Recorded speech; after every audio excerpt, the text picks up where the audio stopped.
Winning back two disciples. We're given just a little glimpse in this story about our future. Jesus in this story is in his glorified body, which we're told will be similar to our bodies in the future. Now, we're not told a whole lot about it, but we do see here that it had mass. You could touch him, feel his scars, he could eat food, he could have fellowship with people, and yet his body was going by different rules than what we do today. He could appear and disappear. He could go through doors. We don't know a whole lot, and God has chosen not to tell us a lot. Still, it's interesting. Most of this story happens in a little cove on the Sea of Galilee.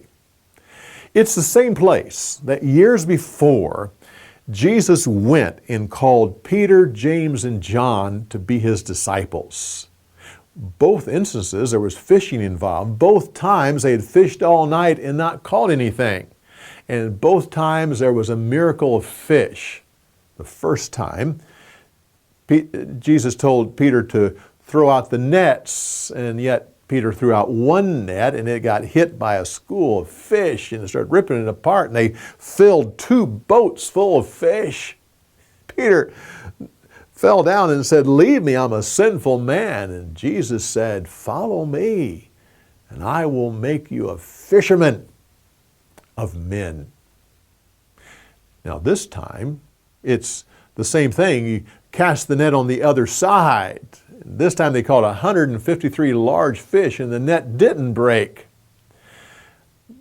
But this time, the first time, Jesus changed Peter's job from being a fisherman of fish to a fisherman of people. But this time, he's changing Peter's occupation from being a fisherman to being a shepherd. One little difference is that a fisherman basically kills the fish that he catches. A shepherd cares for the sheep. It is striking here about the charcoal fire. There's only 2 times in the New Testament when a charcoal fire is mentioned.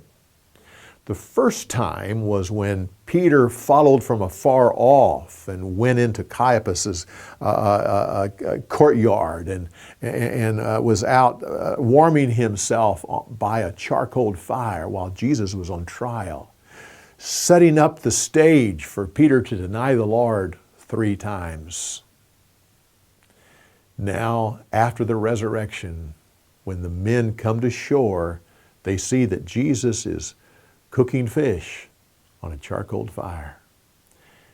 Now, charcoal fire has its own smell, its own odor. It has it looks a certain way. It has a certain feel to it. So I imagine when Peter looked at that fire, he had to remember the last time he was at a charcoal fire. But this time, he was being set up to declare his love for Christ 3 times. Most Christians know about the 2 different loves that were talked about right here. The first 2 times when Jesus asked Peter, "Do you love me?" he was referring to a God-given love that causes a person to be self-sacrificing, to be willing to lay down your life. Your love is so deep. And Peter responds back with a different word, which basically means, "I really do like you." But the 3rd time, Jesus uses the same word that Peter used. "Do you like me?" And this got to the heart of Peter when he realized that what the Lord was saying is, I'm willing to go where you're at. I'm willing to accept you there. If that's what you think you can do, then that's where we'll start. But he goes on at this point and says, "But the day will come when you will love me so much that you will give your life for for me. And I'm sure this was something that Peter needed to hear. This is where he was going all along. Peter, when the test came, he thought he'd be willing to lay down his life for the Lord, but when it came, he didn't do it. Jesus told him, yeah, but the day will come when you will. Well, come back next time for more insights on the story.